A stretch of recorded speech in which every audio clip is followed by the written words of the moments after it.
N'oubliez pas de soutenir et de vous abonner à la page Eco News Insight pour recevoir toutes les nouveautés. Depuis la publication par l'Express de l'intérêt exprimé par Emmanuel Macron pour une interprétation d'Édith Piaf par Aya Nakamura lors de l'ouverture des Jeux olympiques de Paris, le débat s'est intensifié. Cette révélation a suscité une vague de réactions variées et la chanteuse a choisi de répondre à ces critiques par la musique. Suite à cette annonce, Aya Nakamura, l'une des artistes francophones les plus écoutées au monde, a été confrontée à des critiques injustes. Le 15 mars, une enquête a été initiée par le parquet de Paris suite à des signalements de la LICRA et de SOS Racisme concernant une manifestation de racisme envers l'artiste. Face aux actes et propos discriminatoires visant l'artiste, SOS Racisme a demandé une évaluation judiciaire pour envisager des poursuites, révélait un communiqué. Dominique Sopo, président de SOS Racisme, a dénoncé un épisode de racisme manifeste contre l'artiste, attaqué en raison de sa couleur de peau.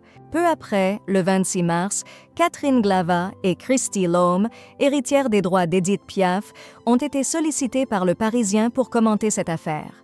Catherine Glava a partagé son enthousiasme pour l'utilisation de l'hymne à l'amour dans une nouvelle orchestration pour l'ouverture des Jeux, sans mentionner explicitement le nom de l'artiste impliqué, affirmant son accord pour cet hommage à Édith Piaf, qui promet d'être un moment émouvant pour les Jeux olympiques de Paris.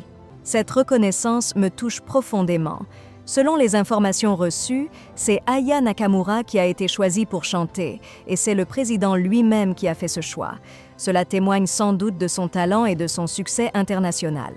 Récemment, le vendredi 29 mars, la chanteuse d'origine franco-malienne a choisi de répondre aux critiques de manière subtile.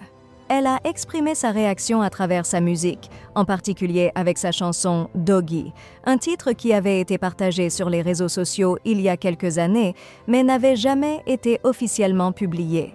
Ce choix de la partager n'est pas anodin, car les paroles reflètent profondément sa pensée. « Je n'ai pas d'ennemis.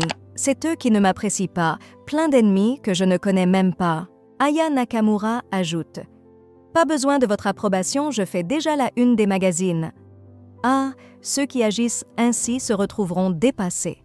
Elle utilise sa musique comme un moyen direct et efficace de répondre à ceux qui la critiquent.